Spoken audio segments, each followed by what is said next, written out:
Halo guys, jumpa lagi dengan video saya. Malam ini saya akan menerangkan mengenai fenomena di dalam menyusun skripsi.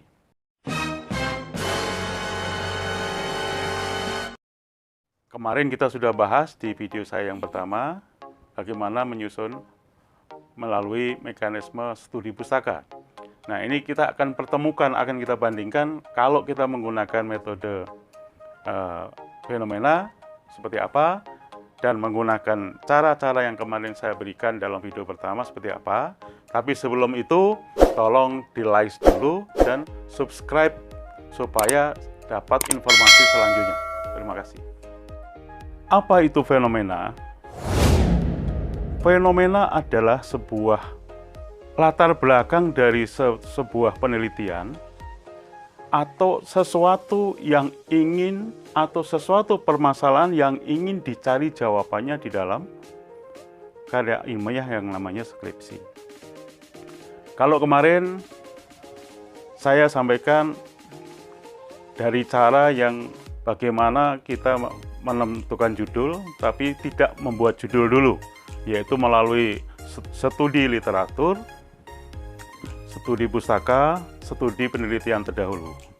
Nah, sekarang saya akan ajak Anda untuk secara teoritis, bahwa banyak yang mengatakan bahwa sebuah penelitian dimulai dari permasalahan atau sebuah fenomena. Nah, guys, saya perlu sedikit berikan ilustrasi.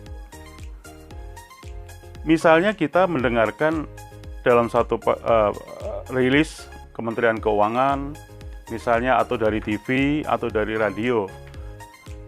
Ada berita yang mengatakan bahwa target penerimaan pajak pada tahun ini tidak sampai. Artinya apa? Bahwa target yang sudah digariskan, yang sudah ditetapkan oleh negara terhadap penerimaan pajak tidak tercapai. Bahkan dari beberapa dekade terakhir ini, saya mengikuti rasio penerimaan pajak kita terhadap pendapatan domestik bruto tidak jauh dari kisaran 10-11%. Jadi artinya masih jauh dari harapan-harapan atau target-target pemerintah yang diharapkan. Nah, fenomenanya apa? Fenomena yang terjadi adalah bahwa target penerimaan pajak tidak tercapai. Artinya, kalau pajak tidak tercapai, kaitannya dengan apa sekarang? Teman-teman perlu ketahui bahwa kita sekarang fokuskan bahwa pajak itu ada macam-macam, ya, dari mulai misalnya pajak pribadi, kemudian pajak pertambahan nilai, kemudian ada pajak PPh badan, ada pajak PPh pasal 4 ayat 2, ada PPh pasal 26 tentang wajib pajak luar negeri, dan lain sebagainya. Nah, kita fokus sekarang. Pembatasan masalah kita dalam riset ini atau dalam penulisan skripsi ini, kita batasi pada pajak penghasilan badan. Jadi fenomenanya, kalau penerimaan pajak penghasilan badan turun, berarti laba perusahaan atau laba perusahaan wajib pajak adalah turun. Ya, dan kalau pajaknya naik, berarti keuntungan naik. Karena apa? Karena dasar perhitungan pajak penghasilan badan adalah dari laba bersih.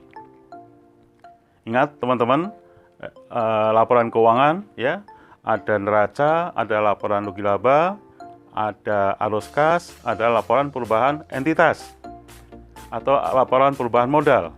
Nah, laporan rugi laba ini sebagai dasar untuk perhitungan pajak. Jadi kalau pajaknya turun, berarti fenomena yang terjadi adalah laba perusahaan pada wajib pajak turun. Nah, fenomena itu kita bisa tangkap. Kalau begitu, laba-laba dari seluruh perusahaan yang terdaftar di kantor pajak itu mengalami penurunan. Ini kita bisa menjadi satu rumusan permasalahan. Ya, ini sisi lain. Kalau kemarin kita bicara mulai dari studi case, kita membaca, kemudian kita tarik benang merahnya. Sekarang kita dari fenomena, dari teori. Ya, teori bagaimana kita menyusun skripsi. Kita tadi sudah menangkap bahwa rumusan masalah kita laba ini bermasalah. Ya. Nah, laba yang bermasalah ini kita bisa buat dimensi sekarang. Oh, berarti persoalannya adalah kita ingin meneliti studi empiris kenapa laba ini turun. Caranya bagaimana? Caranya kita tentukan dulu. Kita bisa menemukan judul sekarang. Berarti misalnya pengaruh laba perusahaan terhadap utang pajak penghasilan.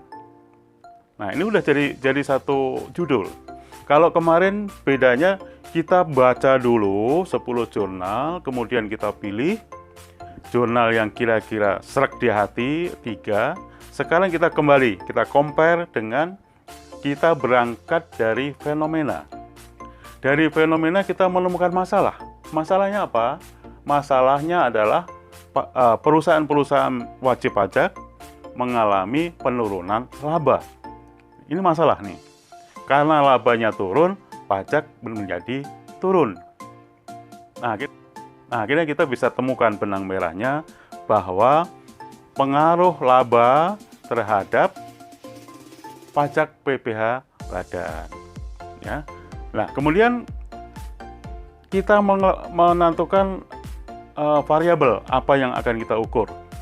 Atau kita ingat bahwa dasar perhitungan pajak PPh badan itu adalah menggunakan laporan keuangan.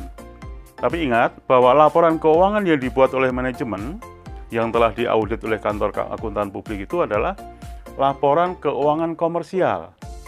Sementara pajak itu menggunakan laporan keuangan fiskal.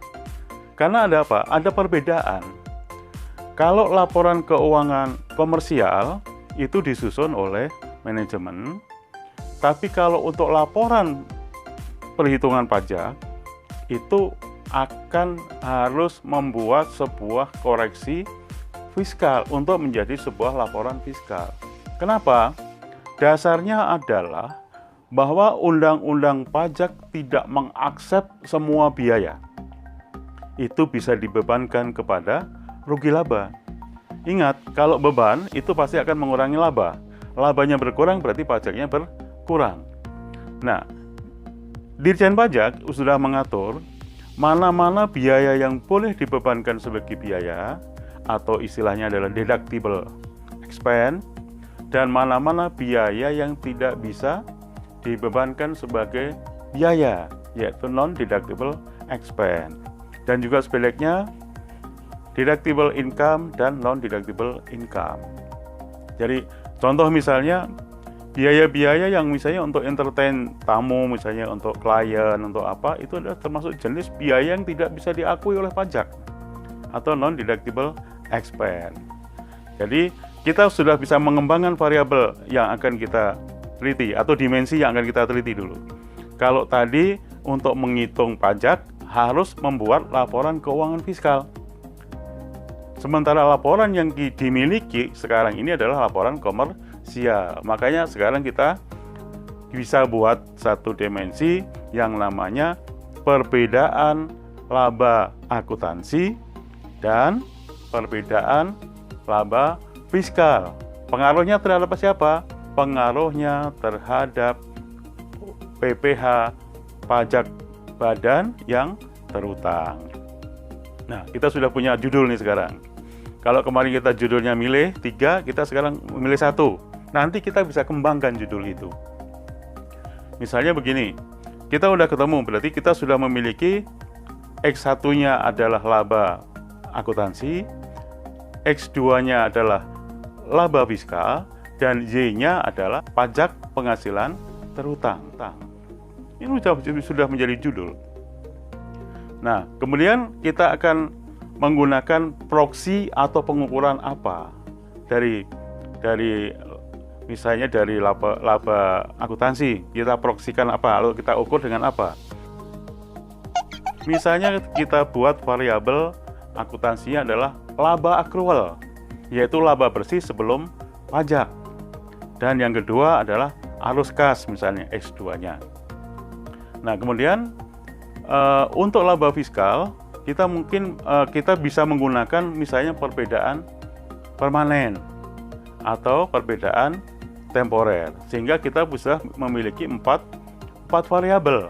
Dua dari dimensi laporan keuangan akuntansi, yang kedua dua variabel lagi dari variabel fiskal, sehingga akan X1-nya adalah laba akrual, X2-nya adalah arus kas, X3-nya adalah perbedaan permanen, dan X4-nya adalah perbedaan temporer.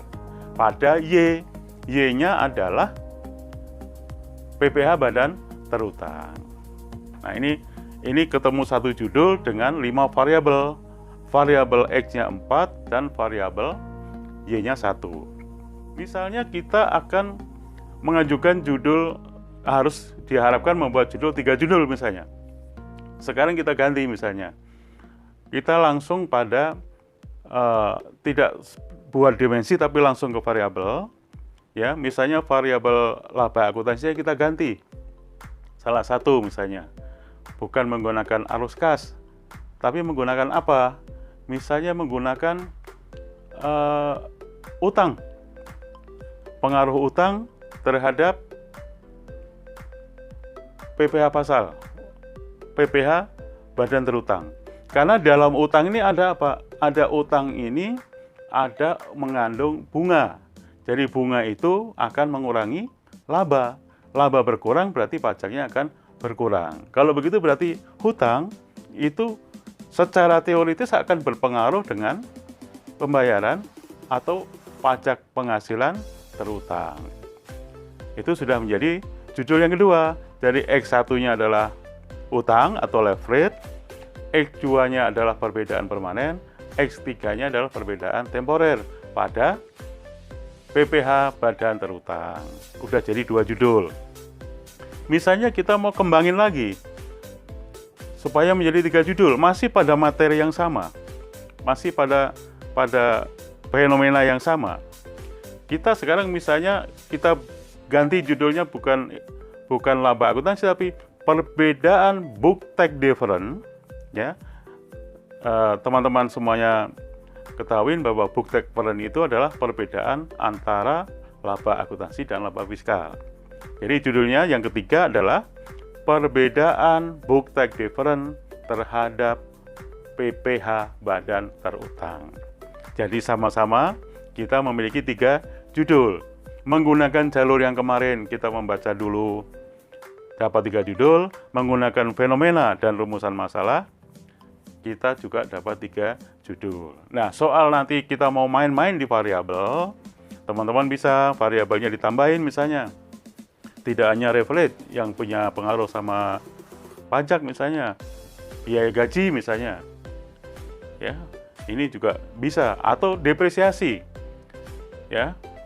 Depresiasi misalnya perbedaan penetapan metode depresiasi antara garis lurus dengan saldo menurun pengaruhnya terhadap pajak badan terutang.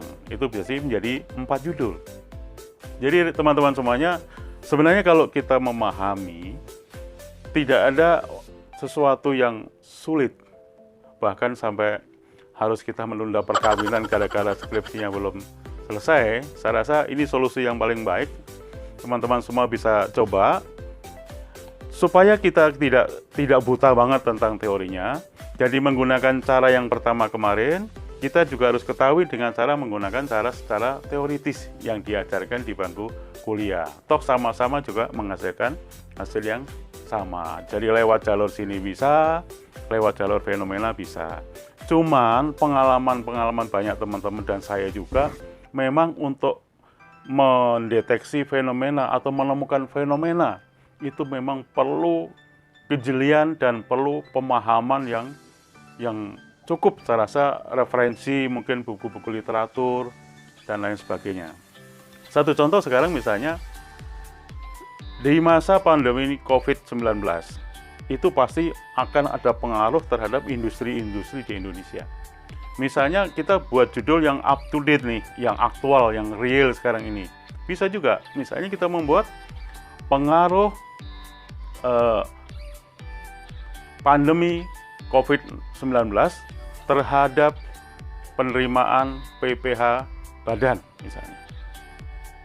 Bisa, cuman nanti mengukurnya kita yang masih agak kesulitan. Karena saya berbicara dari kemarin, itu orientasinya adalah penyusunan skripsi kita menggunakan kuantitatif.